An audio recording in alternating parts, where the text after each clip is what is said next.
much sleep.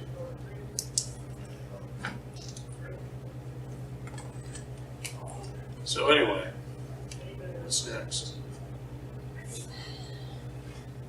Property, land patents, titles. How do you own houses?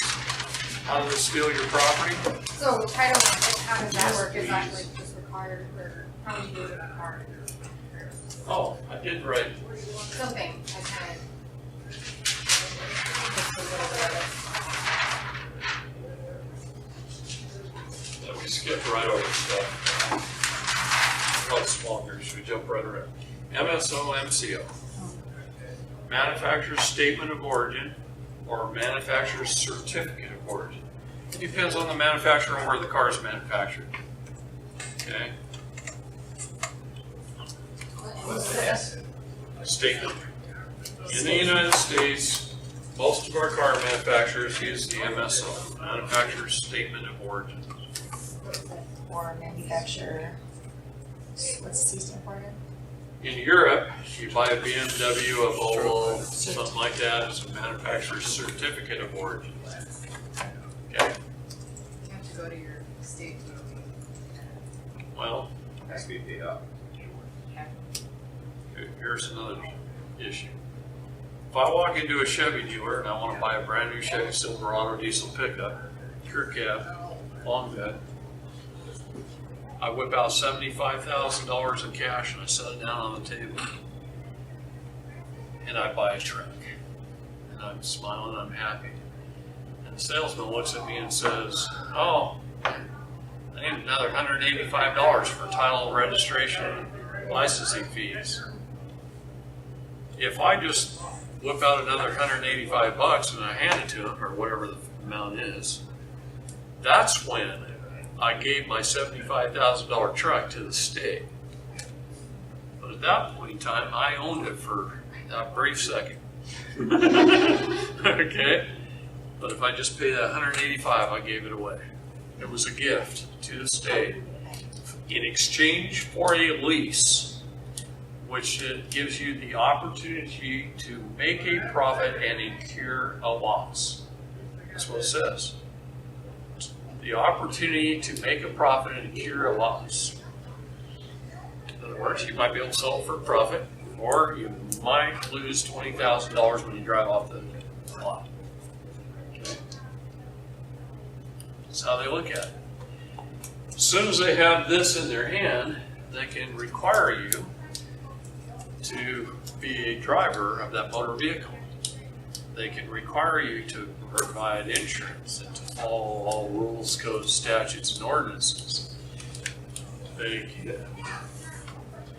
do basically whatever the heck they want.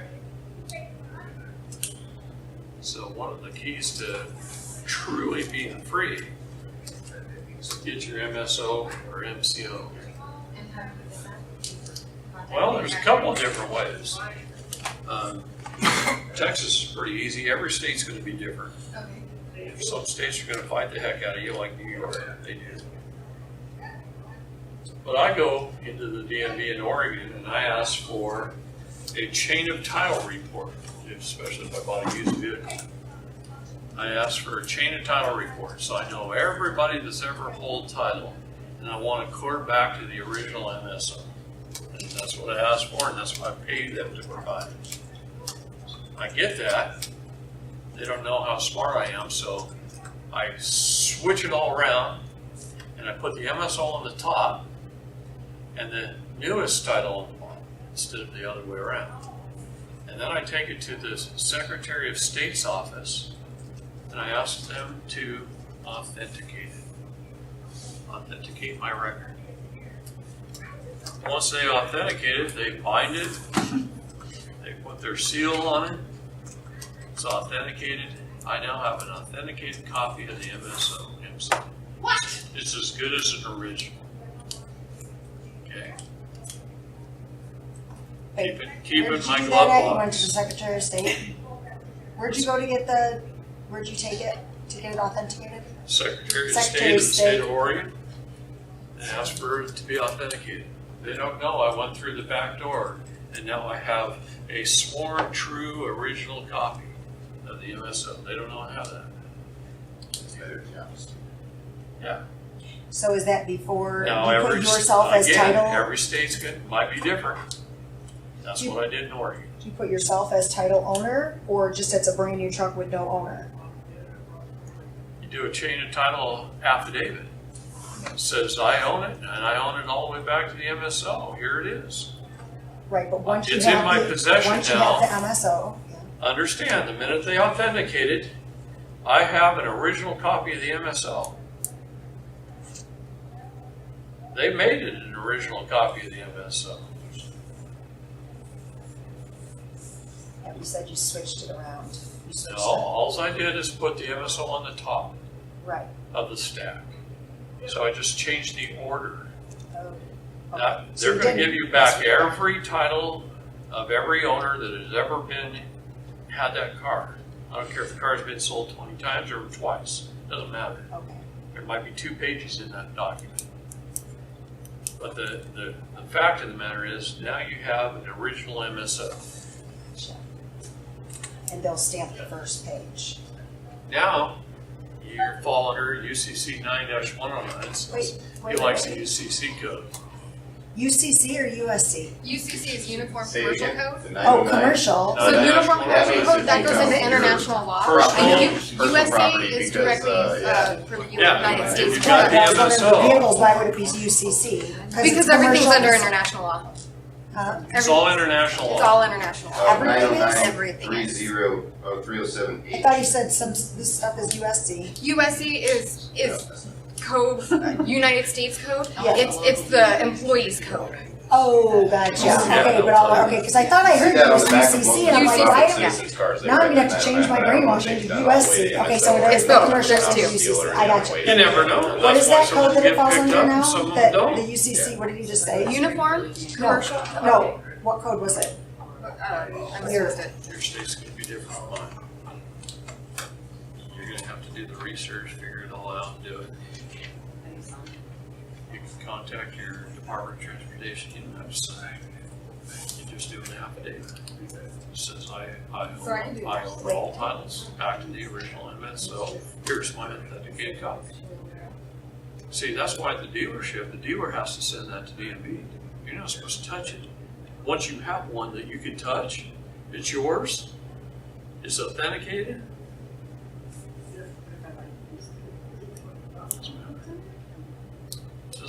But don't they still think they own your vehicle, don't they?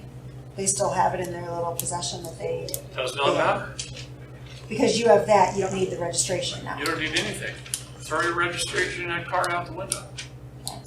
Throw your plates out the window. You What don't was need anything. Code number again? UCC 9-109. It makes it 109. personal household property. What's that? I thought you said 9-109. Okay.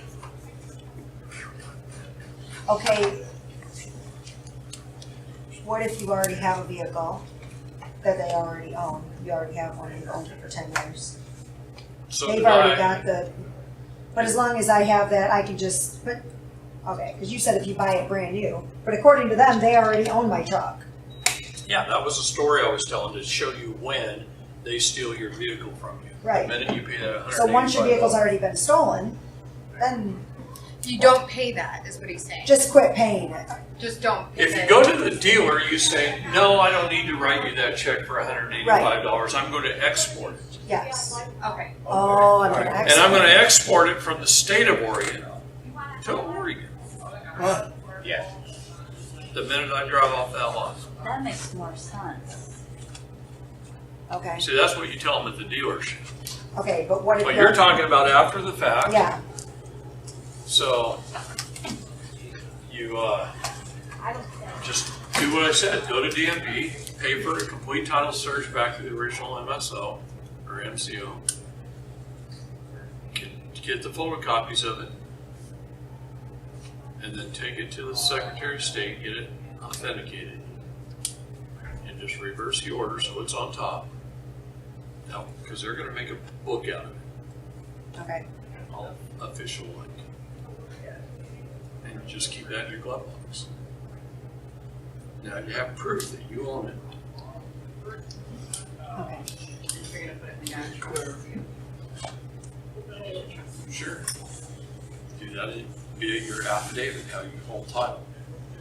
So you just a little affidavit attached, you're done.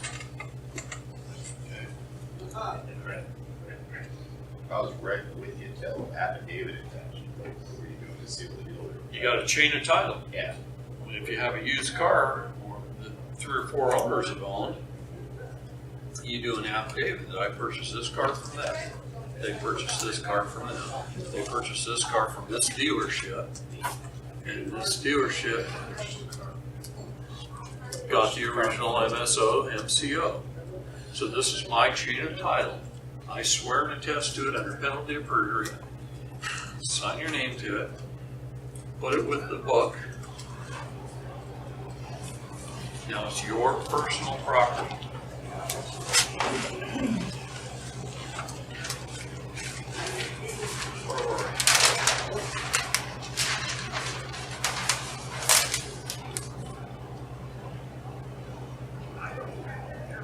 Did we cover the our public servants account? No. The claim that I was talking about, went through that. That's how you make your claim. You ask for a prosecution. If they deny to prosecute, then you can prosecute. That's the best way to hold them accountable, to get that process started. Now, if the state court denies it, you move it to the federal court. Really easy. How could they? President Trump made that very easy for us to do. So wait, that was for our public servants that you were talking, Bob Schmidt. Bob Smith. Any public servants, yeah. So I you don't can make- care if it's your city commissioner. Anybody acting as a public servant, The judges, judges, police officers, any of them. I thought with Trump's new act or, the executive You order can they go right signed, to I federal. thought you can just go right to federal You can. without even having to deal with this. You can. Okay. But what I let me tell you something about that. Usually a federal courthouse is somewhere else. It's highly inconvenient to most of America. The reason our founding fathers designed a government like this is because the government starts at our townships and ranges, our town, where we live. If I want to go to my lawmakers in my town, I get in my car and I drive right over there, and it costs me $5 in gas. And I can speak my piece and make my point. If I got to go to my county, I might have to drive to another city 30, 40 miles away. It costs me $20, $30 in gas, or a day off work, whatever, and I go speak and I make my piece. So that it goes to county. Then where's it go? State. Maybe my state capital, like in my case, is 3 hours away. If I want to go speak to my legislature, I got to take the day off, get up early in the morning, might get home late at night, and it might cost me $100 in gas. Okay? And maybe, if it's a long session, I got to rent a hotel, stay overnight, and come back. Okay? Where's it go from there? Federal. Now, if I want to make my case, where's the nearest federal courthouse? At my house, it's 4 hours away, 4.5 hours away in Portland. Okay? Might cost me more money. But if I really got to make my case and I want to do it in front of our federal legislators, I got to go to Washington, D.C. Chances are I got to bring 20 or 30 friends with me in order to get heard. In order to get heard. Now it costs me $2,500 times 20 or 30 of my friends. So our federal government knew that we the people would have the greatest voice if we had a bottom-up form of government. Now, they flipped it on our ear, and you got the federal government up here, state, county, local, we'll call it.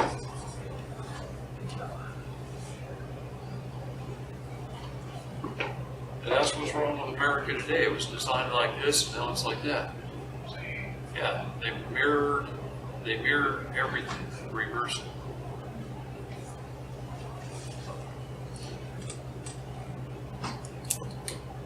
And that's how the laws work, and that's the problem. Okay. Started with bottom-up form of government. Now we're top down. And it makes it harder for people to stand up and speak out.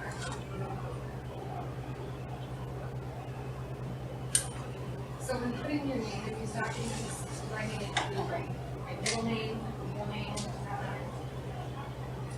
Told you how I recommend it. oh, right, that. So my middle name, is that the dash that I could do? Yeah. Like your first and your middle, that's your given names. Should you do your maiden plus your like maiden and married name, or just maybe married name? When you write out the whole thing. I guess some people do two ways. Yeah. You can do a dash. There's your, Whoever you see you are. yeah, you can do that on your last name if you want.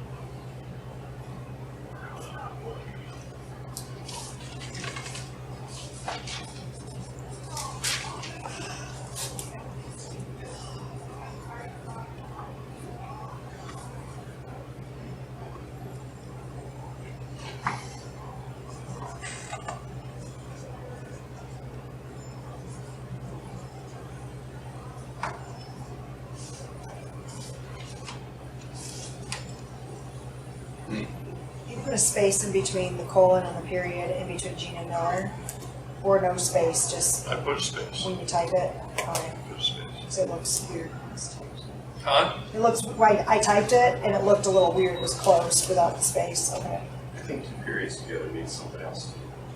What's that? If two periods were together, it's a conflict of meaning as well. I think you have to have the space between the periods. Yes, you do. So if you say I, comma, colon, Bonnie, da, da, da, Smith, colon, comma, here declare my rights as, you put commas in between, and because that, right, you'd use commas still, correct? Outside You the, can put a space and a comma over here. yep, okay. Yeah. Oh, you don't have, well, I, Bonnie Smith. Yeah, it should- yeah, you can do that too. You can do I. What was it? It's called, they said?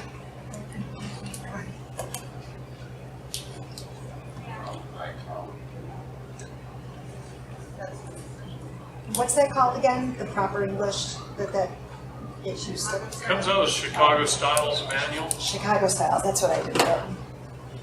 Don't ask me why. There was actually an Oxford Styles Manual that was pretty darn good. But when I compared it to the Chicago one, there wasn't much difference. The Chicago one just did a better job of explaining it. So, and as far as I know, those are the only two that exist. It's the debate about the Oxford comma. Huh? But Yeah. That's how the Yeah. debate with the Oxford. Yeah, I saw that's where it came from. So.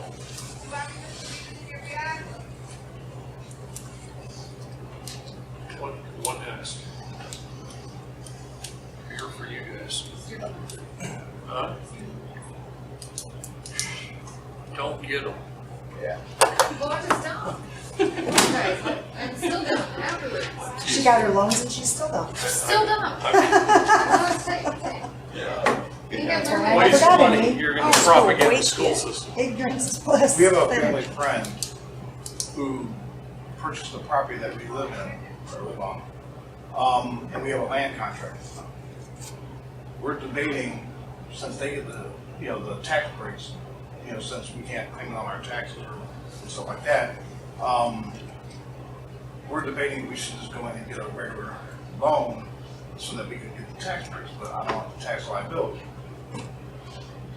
Okay, let me understand this. You have a property No. and you sold it to them. No, we have a friend who purchased a property that we live on, and we treat it as if it's our home, it's a land contract.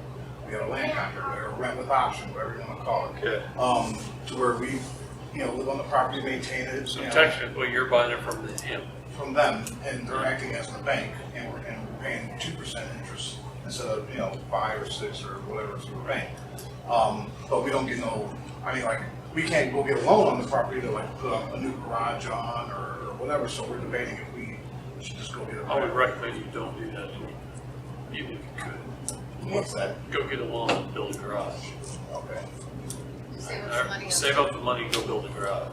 It costs a lot. Garages are cheap to build anyway. Yeah, I know. Yeah. Spend a little extra time, save it, go do it, own it. Because we thought about seeing if they were willing to help us get the garage drawn and then just put it on the back end of the agreement. Stay out of debt, especially with banks. Because they will find a reason to take it from you. We're on 2 acres, I'm not sure they would, we're on. Yeah. What about establishing domicile and not being part of the British Land Trust and actually owning the land? You're an inhabitant. Yes. Okay. So once that's established and status is corrected, you could actually own my house.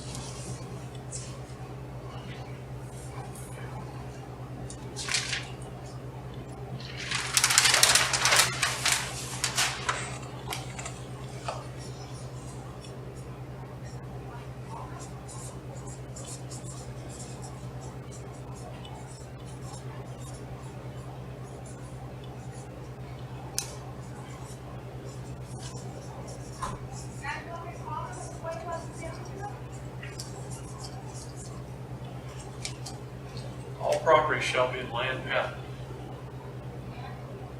All property shall be described in metes and bounds.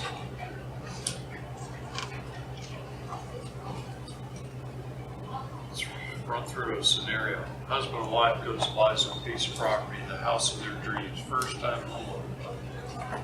They're ready. They sign their mortgage documents, they're sitting in a title office, and they're all done, and the title officer says, only one thing left, how would you guys like to hold title? And the husband and wife look at each other like, I don't know, what are our options? Title officer smiles and says, because this is what she's trained, most husband and wives hold title in joint tenants in common. And the husband and wife looks at each other and says, okay, that sounds good. And they leave. And the title officer fills out the documentation and records the mortgage paperwork and the new deed under joint tenants in common. Joint is husband and wife, tenants is renter, common is state. You're a joint renter of the state forever. You just gave away your property. Second, now in reality, you gave it away maybe 3 owners ago. Maybe 3 or 4 owners ago, gave that property away. Because that property started out in land patent. Land patents cannot be bought or sold. They can only be granted. That means a grant deed.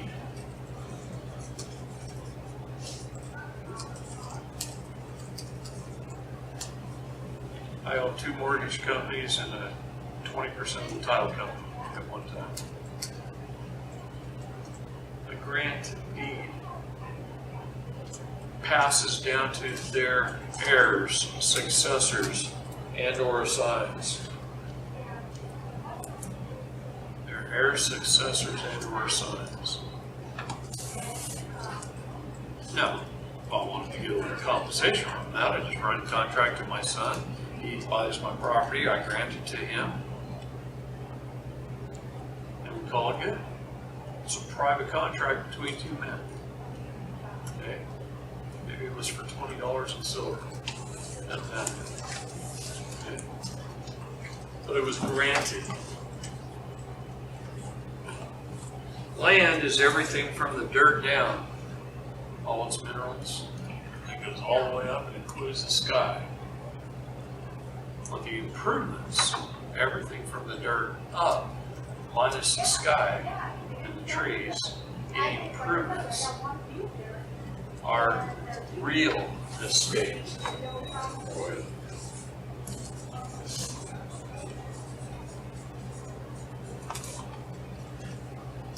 anything that's a estate passes through probate.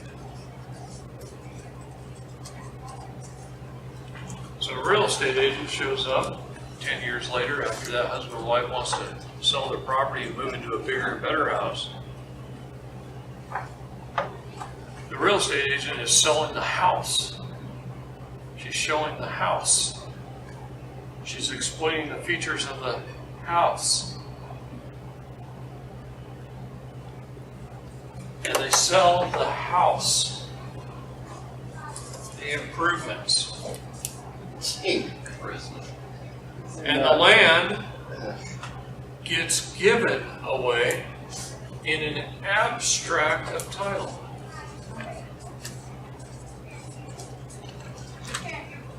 Probably a warranty deed. What is warrant? A declaration of war.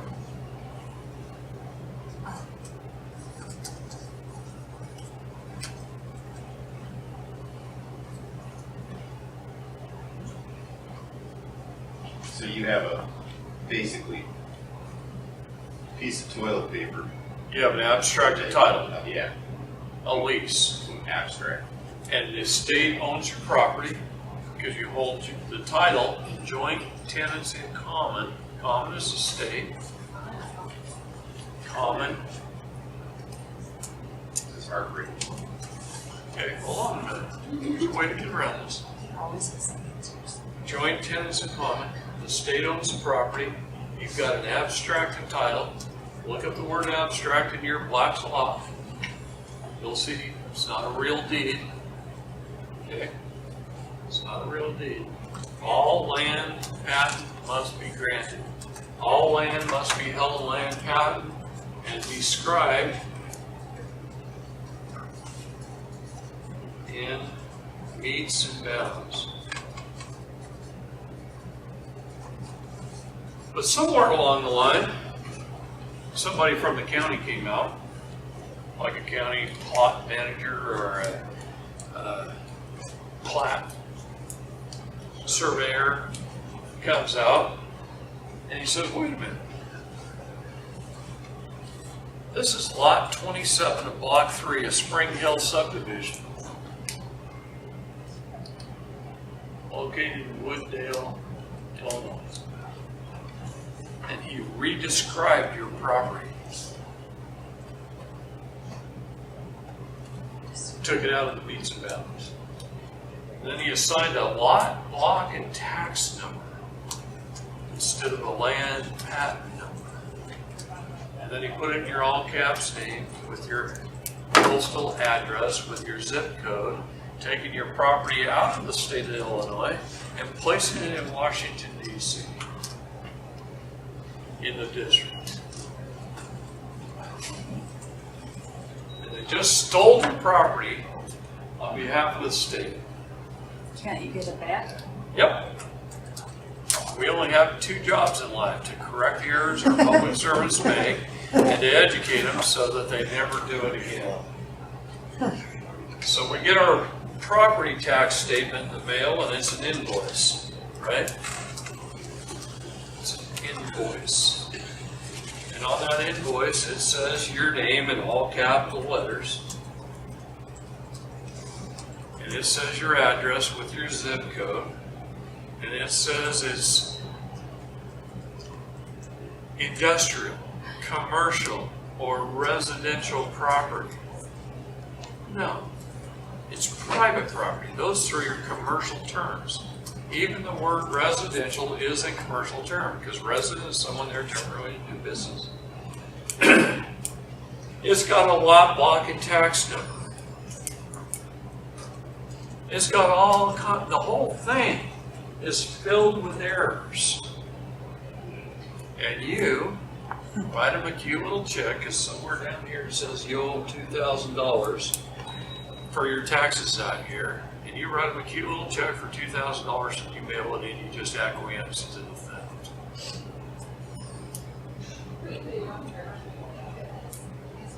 They presumed, assumed that you acquiesced. They screwed it all up. You don't own your property. you just paid $2,000 as a tenant, a renter to the state to rent your property. To rent, the opportunity to make a profit and incur a loss. You get a Okay. allodial title, What? allodial title. That's right there. Okay. So, what do? You find out the exact location on the map that your piece of property is on. Maybe you got a city lot. Underneath that city lot, probably in a piece of property that was 320 acres at one time, could have been 640, was an underlying land patent that existed. I just did one for a guy in the state of Pennsylvania, and it was the most beautiful land patent I'd ever seen. It was land patent number 402, signed by John Adams. Wow.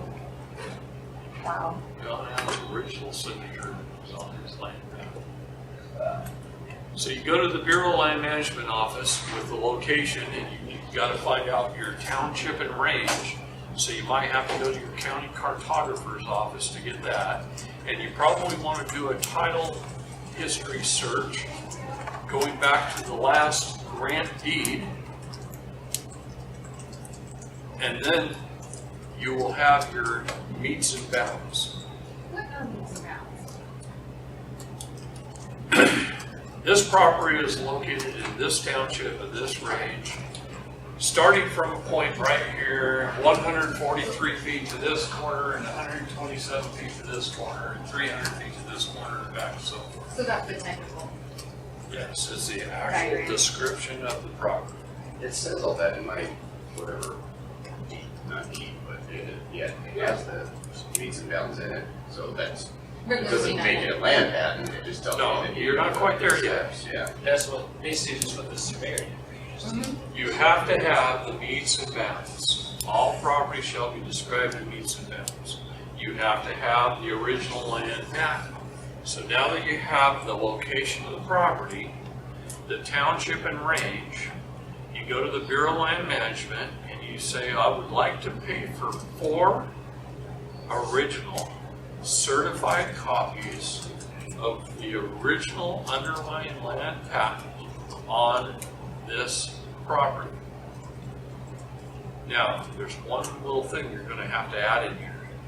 Because your property, let's say this is the land patent, and this is your property. That land patent covered 320 acres, and now there's 1,000 homes on that 320 acres. All right. You're gonna have to say, in between your meets and bounds and the land patent, you're gonna have to say a part and parcel thereof.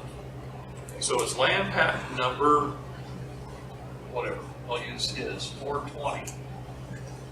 John Adams signed. Land patent number 420. A part and parcel thereof described as township range, meets and bounds, this distance to that distance. And now you've got the proper lawful description of your property.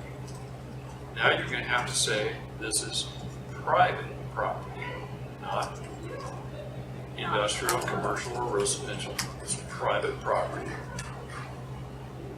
And my name is this, is the correct spelling. You can go back to your parsing syntax if you want.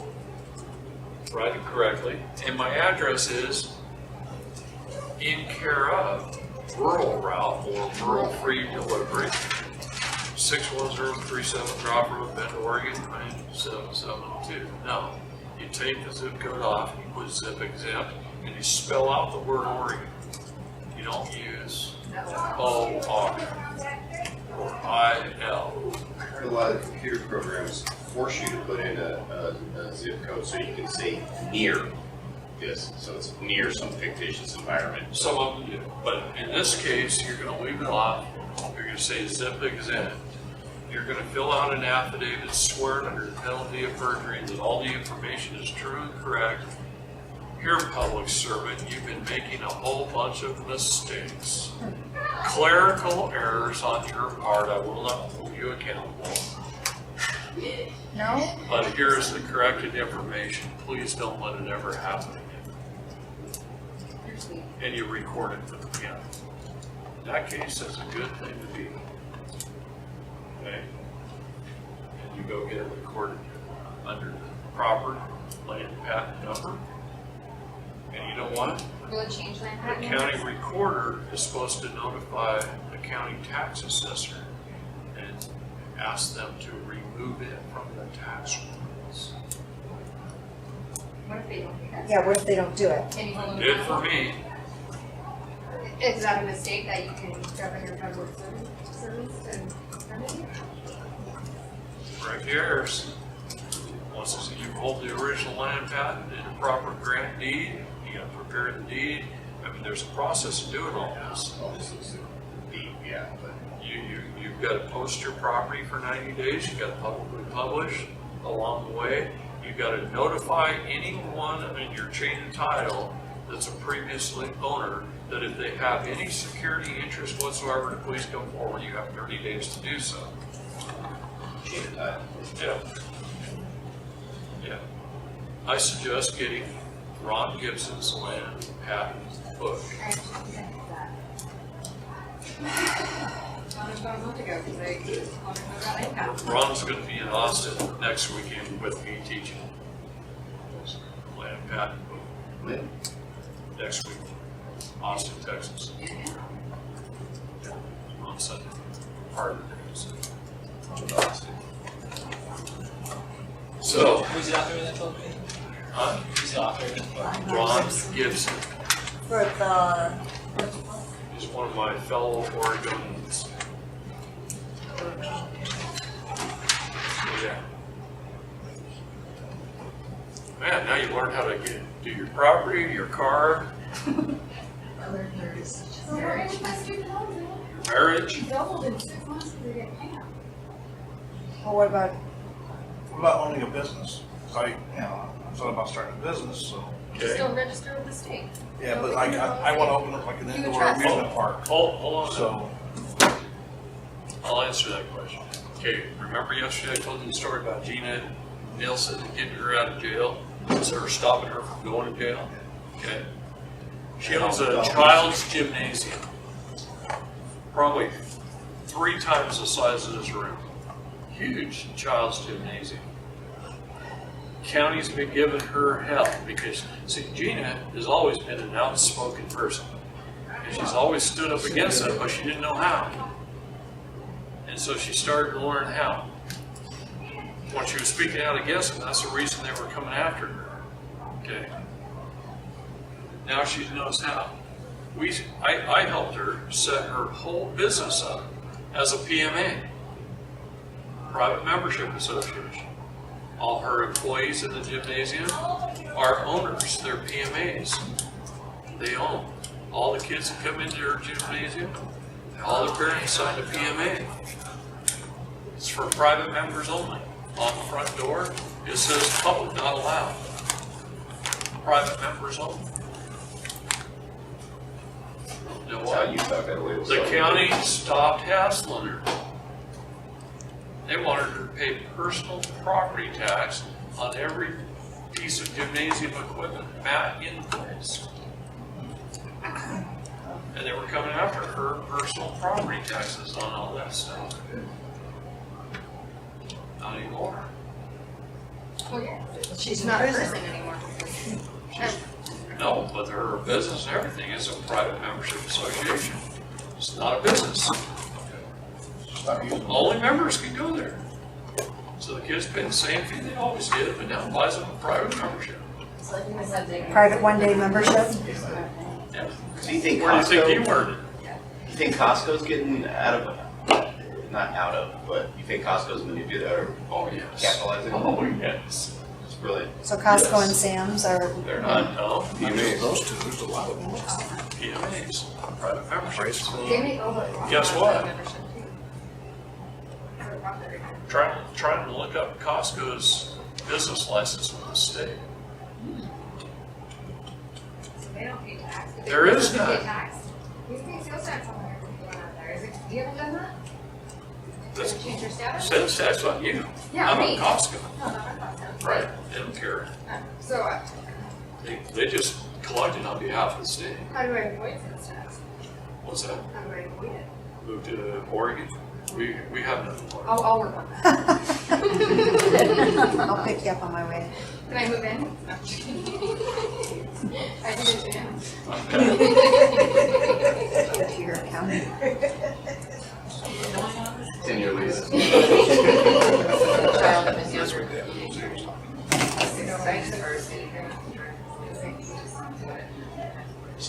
Okay, that brings up a good point.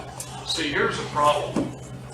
This is what the state did that really, for the first time in our lives, screwed us big time.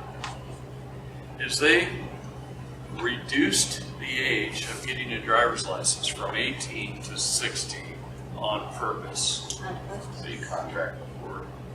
So you contract before. But I thought it was null and void. Hold on a minute. They did it on purpose. Here's what they did. They led children in school to believe that if they get their permit and drive with their parents for a year, then they get their driver's license, they could drive without their parents in the car. How great is that? At 16. See, if they're traveling with a passport, they could have started their permit process at 14 with a passport, but their parents had to be in the car until they were 18. So the key is to drive without your parents at 16. You need a driver's license. So see how the state manipulated every child into doing that? Because the first thing the child wants is their parents the hell out of the car. First thing we want is Yeah. And that's one of the first instances in our lives that they start roping us into that system. But is it because the parents are signing it on their behalf because the parents have to be there to get their driver's license? I believe they signed it. Well, of course they do. But they talk the kids into it. The kids have been bugging the parents for a year now.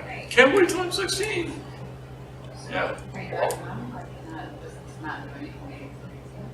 Why don't you just get their passport? At 14 years old, they can start driving with you in the car. Are they going to get a new driver's license pretty soon with the times? They would never.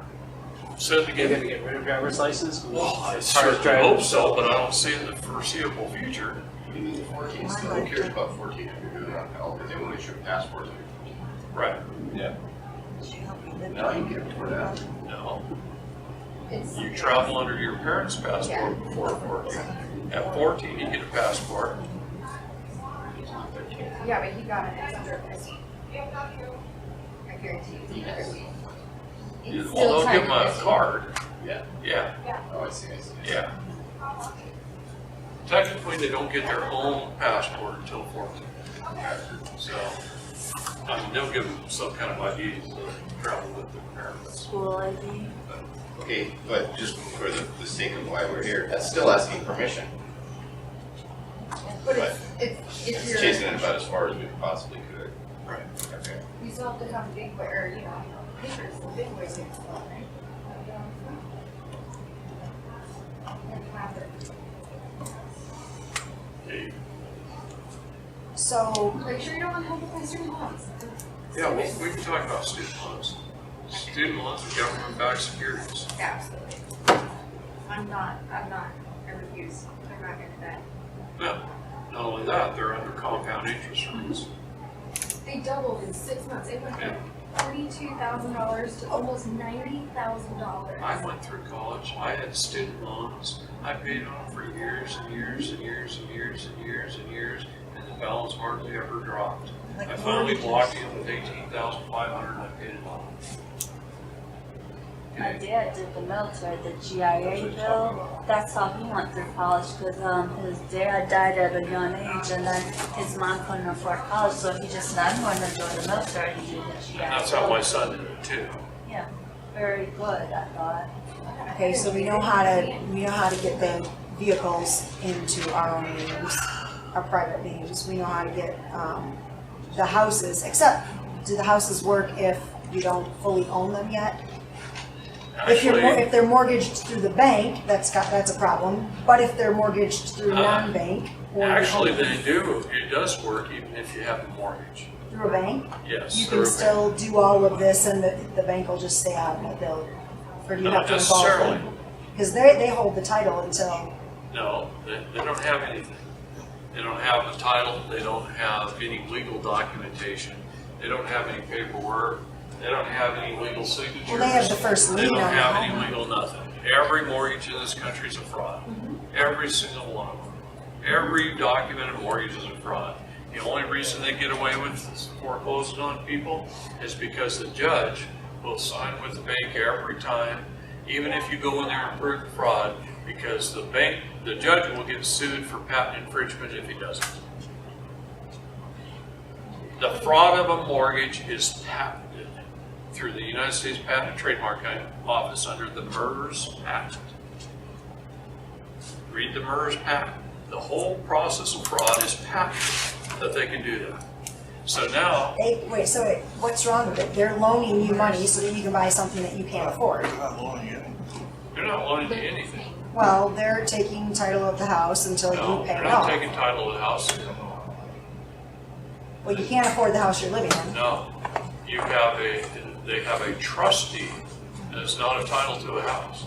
Okay, They don't own the house. They Okay. never own the house. you have title to the house, that's true, okay. No, the state actually does. But yeah, you're a joint tenant common. True, okay. Okay, But the house has this value, it has a value, whatever somebody's willing to pay, right?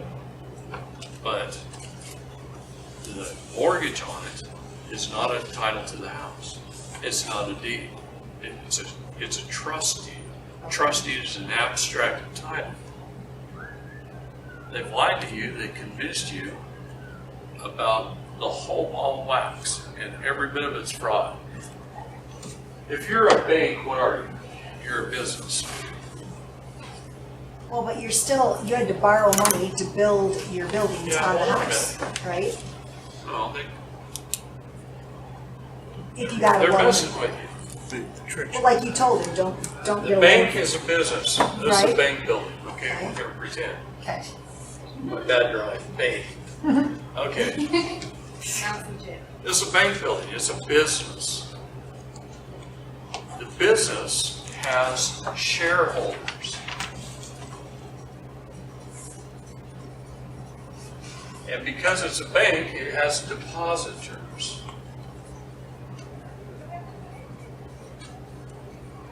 When they lent you $500,000 to buy your property, did they get it from their shareholders' accounts? No. Did they get the money from their depositors' accounts? No, they created a bank. No. They didn't do either one. They created a note based on your credit. Is your credit report called a credit report or a debit report? If it's a list of your debts, it should be a debtor report. It's called a credit report because it's your full faith and credit of your Cesta QB trust that backs every bit of money in this country.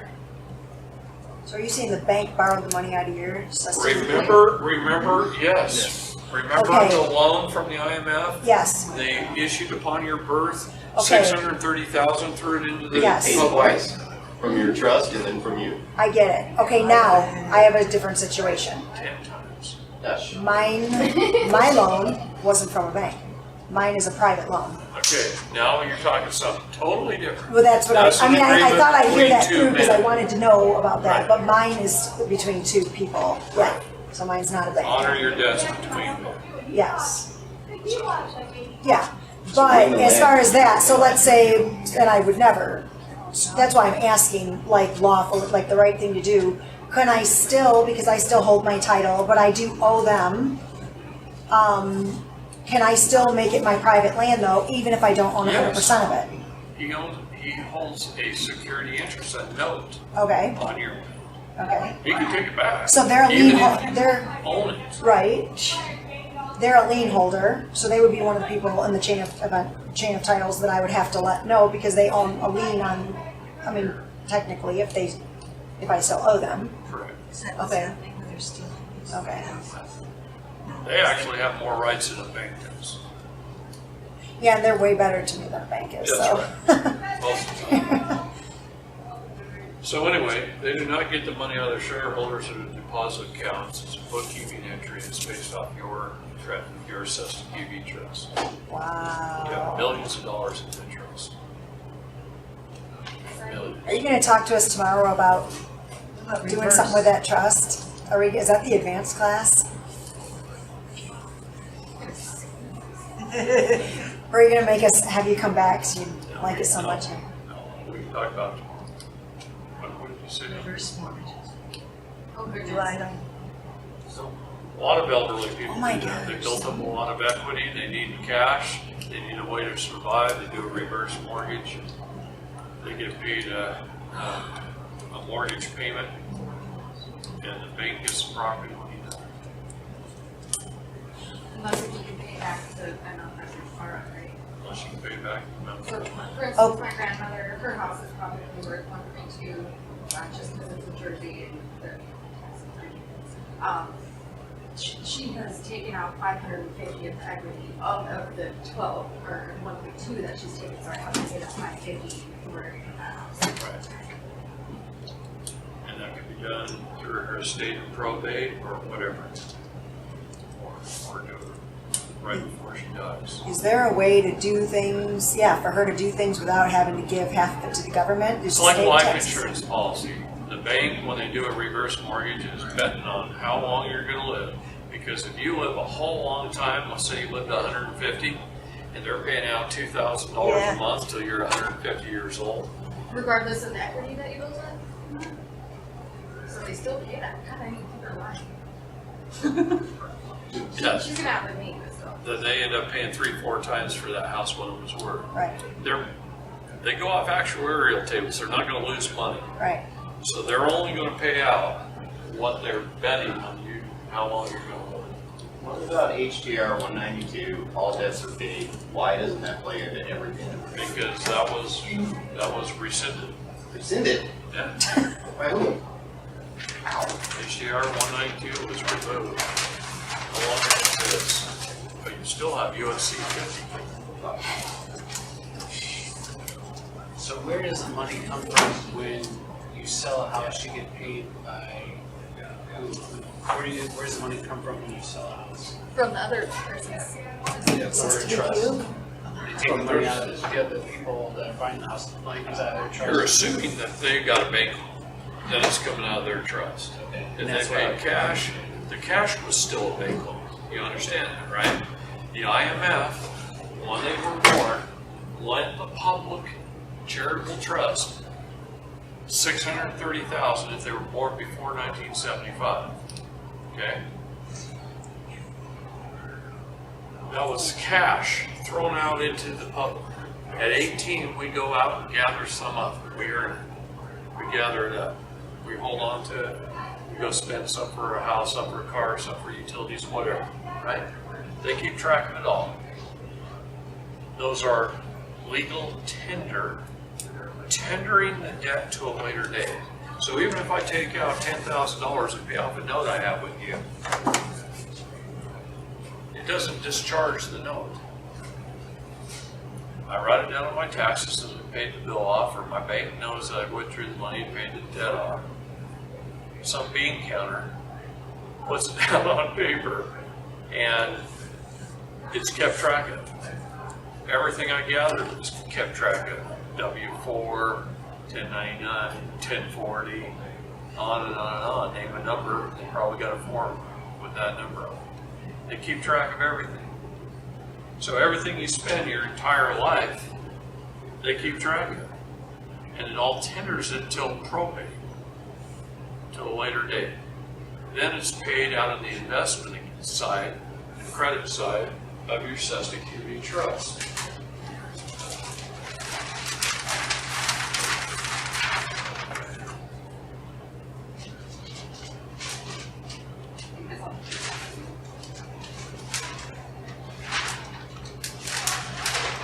While you look, did you say USC or UCC? USC 50.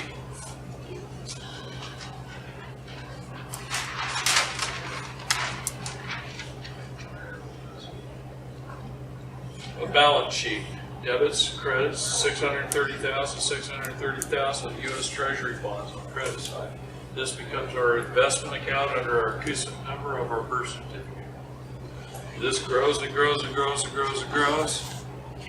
This debt stays at $630,000 until we go out and earn and start spending more and more and more. Whatever we spend goes on this side. We die, probate happens, they take what's in here, they pay this back to the IMF.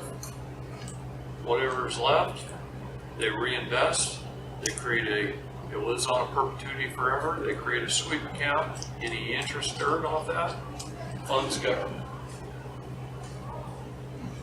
Accounting practices. Where do you get this information? Huh? Where do you get this information from? Where do you find out more about this? How that all works? Where's In 1935, when they set up the Social Security Trust Fund, they set up all of this stuff.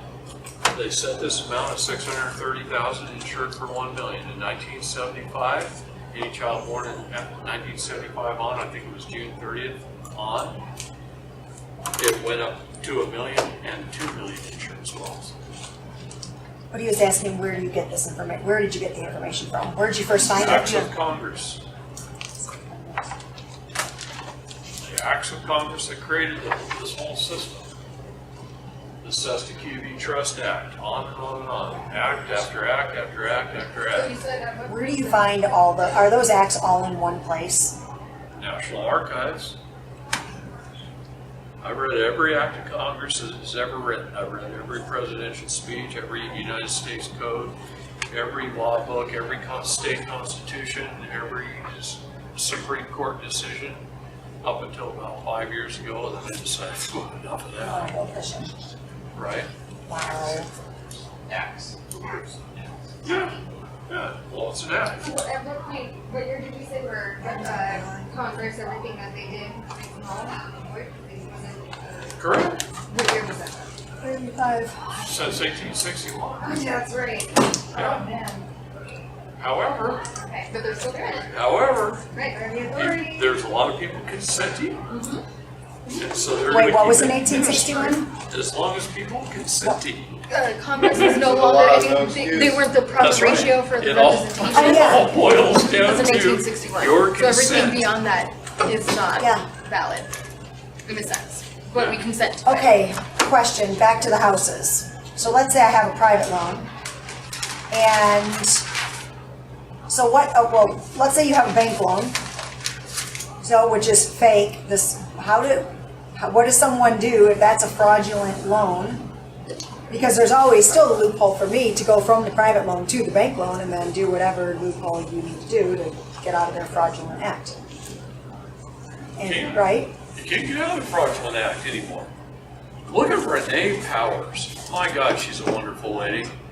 I've known her for years, and she's been in the foreclosure process for 10 years or more. She's taken it to the California Supreme Court.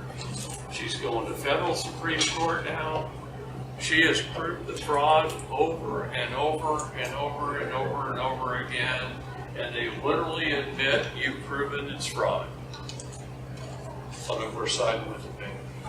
Oh. I foreclosed when I was very young, and I found out that it was Freddie Mae and Fannie Mac that hold all of it. I was right. It was until Dave Miller stood in front of Congress and created the housing market crash. One of my best friends cost me $9 million. Oh, jeez.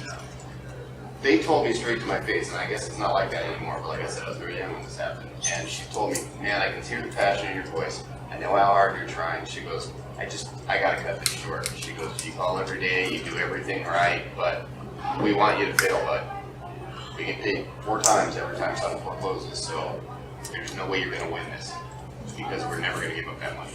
She told me straight up. And I did give up at that now. Like, because she said, we want you to fail. We make more money if you Yeah. fail. Look up the MERS patent. See, Yeah. MERS took over.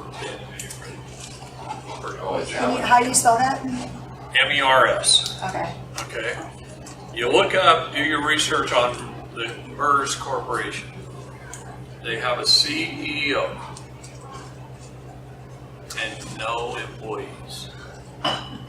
One guy runs MERS.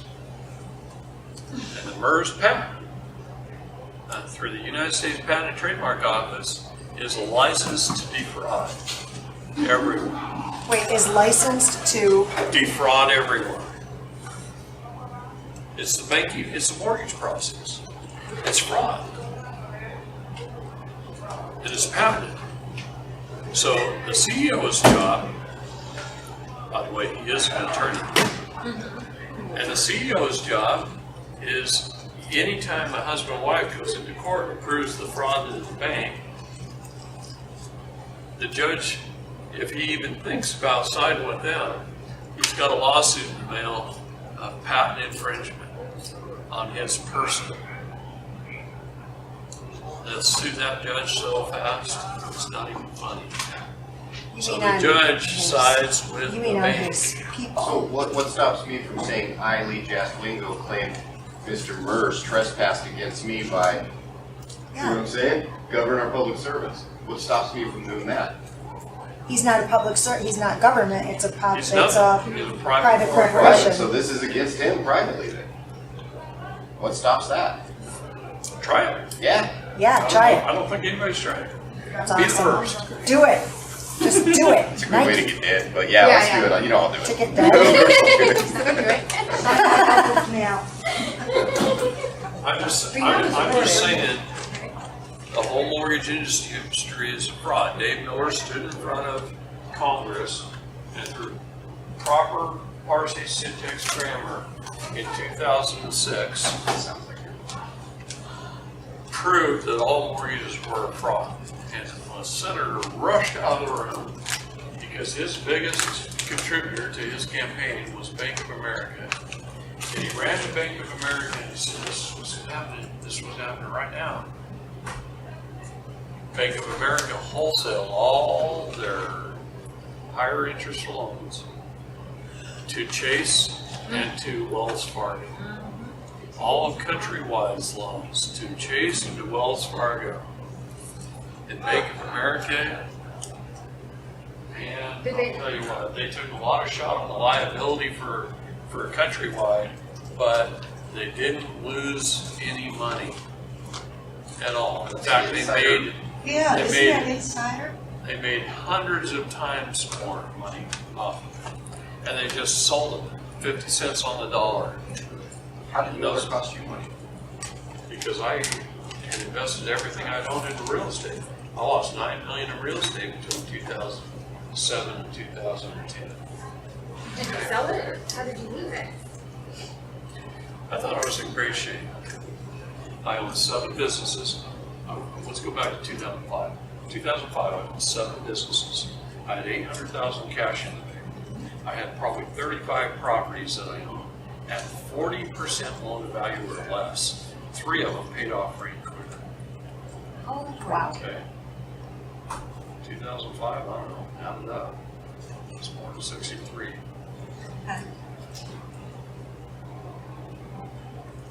Everything I've worked for my whole life. Okay. Some of those properties, for instance, I had this entire block inside the city of McMinnville. Old Town building. It was a True Value hardware store on the first floor for over 30 years. Upstairs was a whole bunch of little offices, accountants and lawyers, a couple of, I think a chiropractor, and there was a bunch of little offices upstairs. And when I looked at that building to buy it, I thought, man, that's a great deal. This thing's appraised at $7 million. Well, I could buy it for $5 million. I have 4. I put $4 million cash down. I borrowed $1 million for the bank at $14,000 a month payments. Great buy. It was pulling at about $20,000 a month in rents. I said, great, I'm in good shape. I'll just hang on to this for a long time. make that extra 4, 5, 6 grand. I held on to it for probably 5 years. Dave Miller did what he did. The housing market dropped. The whole property was only worth $3.5 million. And all the tenants started moving. And when you look at all the 32 properties I own, it got to the point I was losing $60,000 a month. That's what paying the bank $60,000 a month more than I was bringing in. I was making $100,000 a month, and I went from $100,000 a month income to negative $60,000 a month. Miller knew these ramifications were gonna happen too. He didn't even warn me either, son of a buck. And I'm paying all this money out. My $800,000 I had in savings, went like that. It's $60,000. So between 2007 and 2010, the only thing that saved my life was selling my big ranch. I had a 242-acre cattle and hay operation that produced 1,200 tons of hay a year, a couple hundred head of cattle, and ran about 30 head of horses. And then I had the horse ranch, which cost me money. My dad always worked 2 jobs. When I grew up, he always worked 2 jobs. He had his Carmel Baptist job and then the military, so he was always working 2 jobs when I was growing up to support the family. Yeah, I've always worked 2 or 3 myself. Yeah, So- he had to. What happened? I mean, you know how you make a fortune in the horse business? Oh, yeah. You start with a large fortune. Okay? So anyway, Okay, so he did this and it made all this impact, yet it still didn't change it. it actually did change. It went for the worse. Yeah. It did. Threw it all So he was smart and they got smarter. Well, they're not dumb. Oh, yeah. Dummies. So the lawyers, again, they run the world. You just got greedy, right? They run the world. You know, when President Trump signed the executive order asking for we the people's help to make the judicial branch and the administrative branch better and more efficient, Chris Howell took him seriously and went before Congress and said the Bar Association is a monopoly. You need to open practice law to all of this or close the Bar Association. Of course, they're not going to close the bar because who's Congress? 40% of them today are lawyers. Under Obama, it was 61%. Attorneys, bar members. Because you're a lawyer. See, that's why our founding fathers wrote me. Yeah. Yeah. In Black's law, you're a lawyer. A law sayer, He doesn't, he's not a bar, a lawyer. a member of the bar. Well, no, I'm saying that's attorneys, Right, Oh, okay. not lawyers. Oh, yeah, attorney. right. We the people lay down the law. Yes. We're all lawyers. Yes. Okay. Man, I'm hard to stay on track. Anyway, what happened is they gave Chris congressional authority for E-Clause LLC to practice like any other bar member. Now, Chris was already a bar member, but he knows what's right, he knows what's wrong, he knows the Constitution is everything, we the people mean something, on. So he's a bar rebel. Wait a second, Chris was an attorney? Oh, yeah. Yeah, he was an attorney in loss prevention. That was his specialty. Oh, okay. Because I knew he did loss prevention, but I didn't know what it was, what that, He's no longer a bar member. He doesn't have to be. okay. Okay. So, anyway, the point of the thing is that opened the practice up to everybody. So now you've got Chris and Kirk Pendergrass and John Gentry, and they're doing their own little thing, their own little show, and they're great guys, and they're smart as all hell, and they're just good people, right? But there's a little problem. None of them are really, in a big way, going out there and teaching the people as far as all states. They do their shows, but their shows were mainly on Facebook, and Facebook has a way of limiting everything. Maybe a couple thousand people see what you post on Facebook, if you're lucky. I'm talking about the masses, the 327 million people in the United States, not a couple thousand that see their Facebook shows. For that, it's great. For those who learn about it, it's great. But in a big way, they weren't doing that. So I started helping them in a little bit different fashion. The different fashion is I'm telling the story of Chris to the masses, to every class. And every class I teach, maybe 1,000 people a month. And the difference is, I'm telling people that I'm the teacher teaching the teachers. And now you're going to be the new teachers, see? And you've got to go in front of your own legislatures, and you've got to go and do this stuff, and you've got to make it happen. And the state of Washington put a bill in front of the legislature to abolish the bar as a monopoly in the state of Washington. So see what I mean? I'm kind of excited that other people are standing up Yeah. to abolish the bar in the state of Washington and open the practice of law to anyone.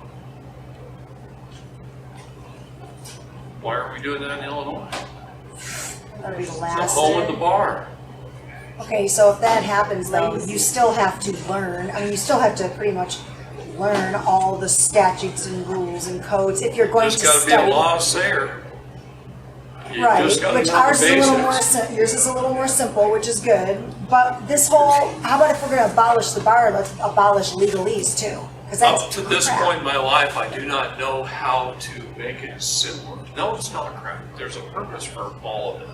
That fact that if we accidentally say, I'm a person and not a people, that they've got us, they've trapped us, that's wrong. You're right, and we should have learned this in our English and So law now let's classes in abolish that too. kindergarten That's, through 12th that's what I grade. mean, that legalese. We should be able to go and claim So and we then need- use whatever verbiage. So we need to be going after our departments of education Yeah. to teach what Yes, a child really needs. yes. Not this bull crap, common Core. core Crap.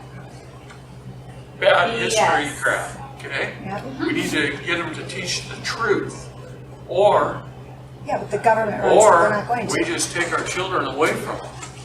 Homeschool them. Yeah, and I'd much rather see that. Ron Paul's homeschool class. It's certified in all 50 states. Enroll your kids. Yeah. You know what parents need to do? Parents need to get with other parents in their neighborhoods and then say, hey, let's take turns being the teacher. We're going to teach this course, the Ron Paul homeschool class. We'll get all 20 of our children in my basement and we'll teach this class. And tomorrow it could be in your basement. Tomorrow it could be in your living room, your family room. And we get together as parents and we just get it done. That's what needs to happen. We just got to get it done. You're right. We should take that class just to take the class. Sure. Study worse stuff that takes me never. Yeah, let's do it. Let's be homeschooled. I need to homeschool myself. I need to relearn, unlearn and Think relearn. Unlearn and relearn. Nice meeting you. Well, that's, See you tomorrow. guys, see you tomorrow. Well, that's the thing, maybe even in Christian schools or something, having them have a law class for the 7th graders, 6th, 7th. That's right. The Really best bad, you class got the that I've bad ever history. had was my law class in my community college. It was incredible. Superintendent of I had schools so works much- out of the courthouse. They work out of each superintendent in each school district is out of each courthouse. Whoa, what? I did research on that for Kendall County. That's terrible. Almost every county in the United States, the superintendent of schools office is in the courthouse. It's on purpose. It's indoctrination to teach you to obey authority, to teach you to obey. That's all you learn there. But Can I use my penis and pee, please? it goes back to You just said it that. goes back to that little story I said about at the Spacey. How it's X-rated. Yeah. The story I talked about in the Space Needle, that's what it goes back to. See, that's a story that you can take, you can steal, you can repeat it over and over and over again. It's a very, very powerful story. You see all these corporations out here? Boeing, Amazon, Microsoft, some of the largest corporations in the world. And then there's mom and pops. And who runs them? Well, the CEO. No CEO does anything. Not one of their forms did the CEO write. Everything that the company does is ran by us, legal department, the attorneys. I hear that twice a day. Have you read it past legal? Twice a day. Yeah. They are smart, they want nothing but control everything. Yeah. Is there a way we can go back and, since they weren't supposed to hold any position, any public offices, is there a way we can go back and abolish them all out of a public office? Two professions God warned us about in the Bible: bankers and attorneys. The bankers control the money, and the attorneys control they're the army of the bankers. They control the business. What about this title of nobility and not holding office? Though? Exactly. Why can't we challenge that? We have to see that. Challenge that and flip them all out of office. As soon They as you can't have your public bar office. card, your Let's do title it. of nobility. Exactly. Let's get them out of office. I'm up for battle. We'll probably live about, what, 2 weeks? They abolished Ma Bell because Ma Bell became a monopoly. They broke it all up. Why are we breaking up the bar? See, the bar says, they'll tell you this. Oh, we broke ourselves up. We have the Bar Association of Oregon. We got the Bar Association of Southern Oregon. We got the Bar Association of Pacific Northwest. Is it We got British? the Bar Hey, Association. Is it British registration? Accreditation Accredited, Registry. yeah. We have the American Bar Association based out of Chicago that So- overrides it all and writes the ABA Journal. So since Trump is not a lawyer, would he would they back all the way to Supreme Court right now while he's in, If we getting can come rid up with a of good alternative, lawyers being, well, we're gonna rerun, let's rerun, but no lawyers. No lawyers.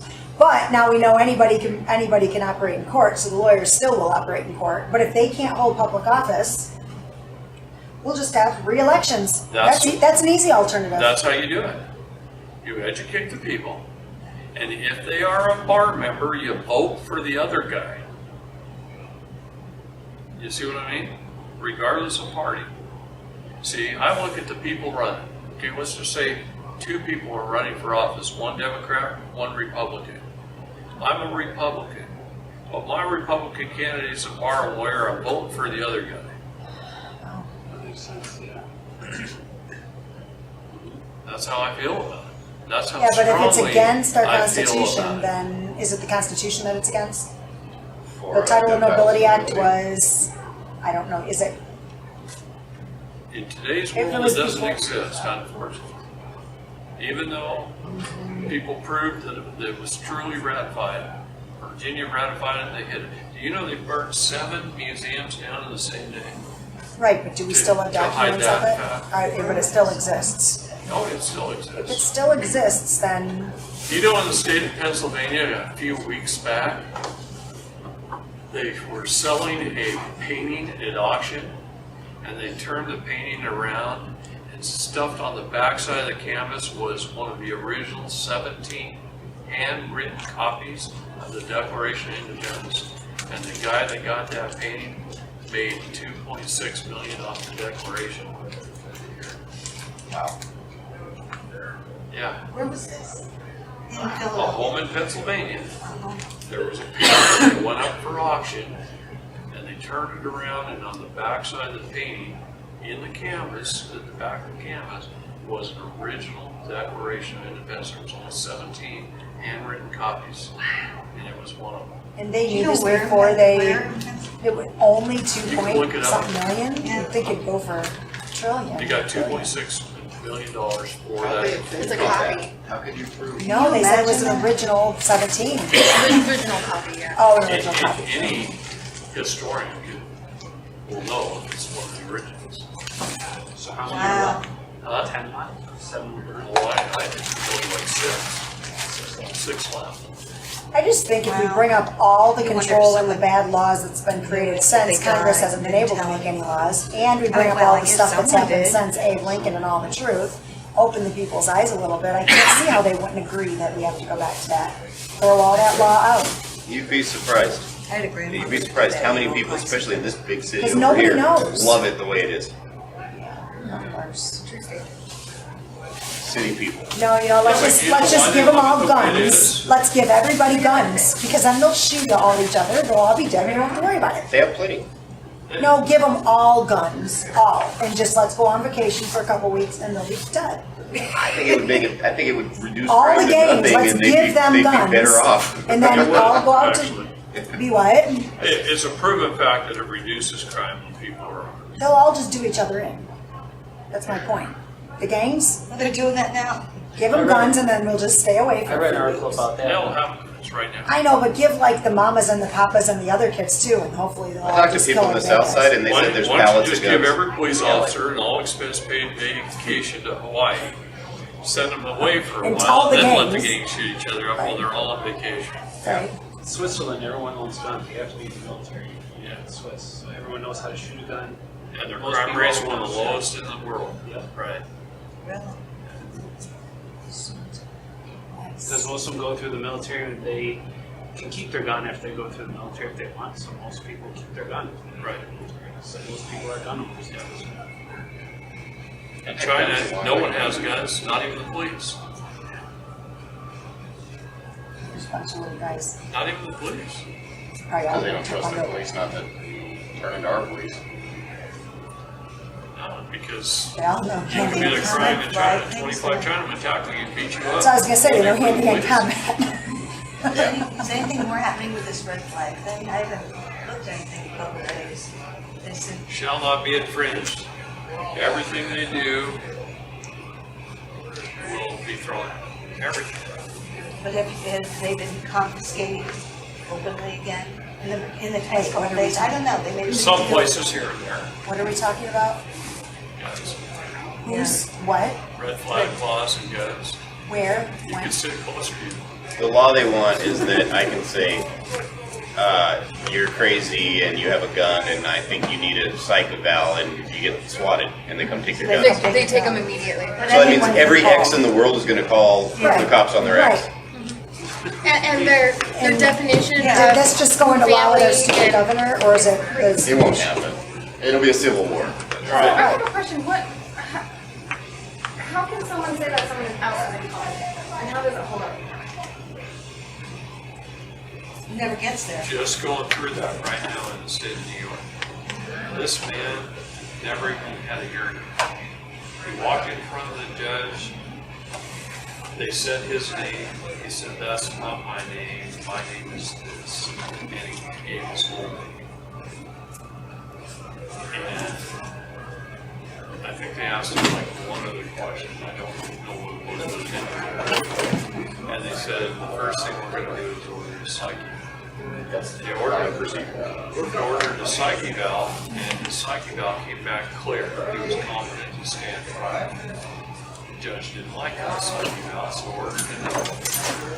That psych eval, the second one, came back that they asked him a whole bunch of political and legal questions that I would have answered exactly like he answered. Are you a person? No. All kinds of questions just like that. They found him delusional, psychotic, and they put him in Mid-Hudson maximum security forensic hospital in New York. No trial, no nothing.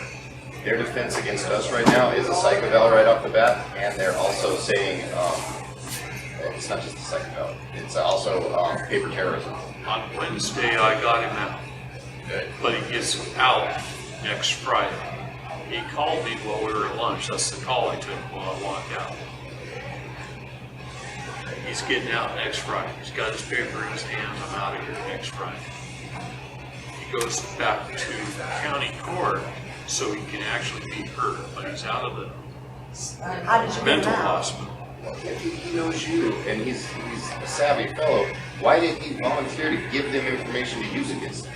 He didn't give me any information. information. By taking the psych eval is giving them information to use against. That's right, but he, You can't refuse it. You're in court. you can't. You Okay. can't refuse it. He didn't know anything. He just answered questions. So is that a good idea? You should. One of the problems with Fred, and I love Fred to death, but Fred is very arrogant, and I'll tell you why he's arrogant. He deserves to a point. He was in the Navy. He was a fighter pilot for the A-70. When he was an ensign, he was awarded from the Tailhook Symposium the most aircraft carrier landings of any ensign in the United States Navy. He was the youngest person to get Q qualified. Q qualified means he can carry a nuclear weapon. At any given moment in history, there's only 200 people in the United States Navy who is authorized to carry a nuclear weapon on a border float. 200. Fred was one. Okay? He's got a degree in physics. His IQ's really high, higher than his. He's smart as a whip, but he's a little bit strong and arrogant when it comes to dealing with our business. This business, you got to treat people nicely as your neighbor. They have the force and effect. You have to overcome that force and effect. How you overcome it is by debating them on every subject. And it's really easy if you stick with the basics of law. Just requires that 1 + 1 is 2. See, they jump right into algebra. They fail when it comes to 1 + 1 is 2. They can't answer those questions. I took 6 attorneys with me in a vehicle, an SUV, and we went to 2 law schools. Lewis and Clark Law School in Portland, Willamette University of Law in Salem. And in one day, we went to 2 law schools. I wanted to prove a point to these 6 attorneys. So we went to these law schools, we sat down with the administration, and I said, I'd like to make a late in life career change and become a lawyer. What classes do I need to take to get my degree in the law and to pass the bar? They said, you can get your law degree in 3 years. 3 years. Here's your classes. I gathered them up, we went to the next law school, did the same exact thing. Gathered them up, we went to a restaurant. 5 hours in a restaurant, we analyzed every class. And like any college, 30% of the class you have to take are electives. That's the only place you'll find a Constitutional 101 class is an elective. You don't necessarily have to take that. In the classes that are required, they learn policy and procedures. The rules of civil procedure, the rules of criminal procedure. They learn how to remain in honor and not dishonor. They learn language, language, language, language, language, language, writing skills. How to be a good writer, a good secretary.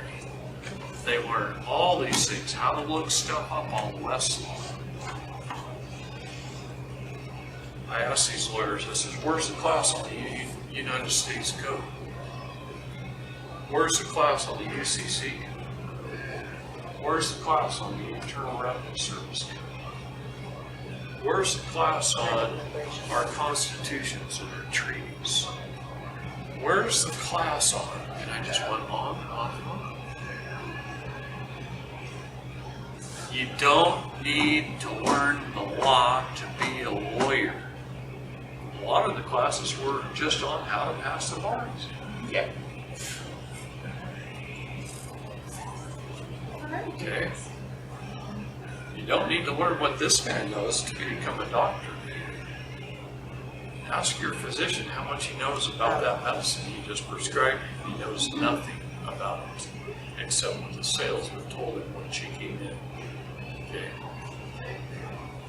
So what I'm telling you is lawyers do not learn the law. And if they don't go to work immediately for a big law firm, they go and they rent an office space and they hang out a shingle, and mom and pop walk through the door for their free half-hour or 1 hour consultation, and he listens to their story. And then he waits till they drive out. Sees them driving out of the parking lot. Okay, they're heading down the road. Okay, now he turns to his paralegal and he says, will you look up all the case law that pertains to this subject? And he sits down at his computer and he becomes a good writer and a good secretary. He's taught how to write proper form. And he knows how many days he has to file. And he submits. He learns the law a little bit over time. He didn't learn it in school. No, it's basically a public health school, it's all about safety and not about. Right. That's the whole test. Driver's training, you've got to Yeah, go in same thing. already knowing how to drive. Yeah. Right, That's, yeah. right, It's everything's like that. Right. Everything is bullshit. that's It's a right. And you bullshit have to certificate. learn the real when you're out in the field. Yeah, it's the icing on the cake, and they didn't tell you how to make the cake in the first place. And that's what it is. So the stuff I teach, not one of them knows. When At I least you have a stand, student loan. when I stand up in court, What did you say? At least you have a student loan when it's over. Yeah. No, not mine. Not mine. She didn't.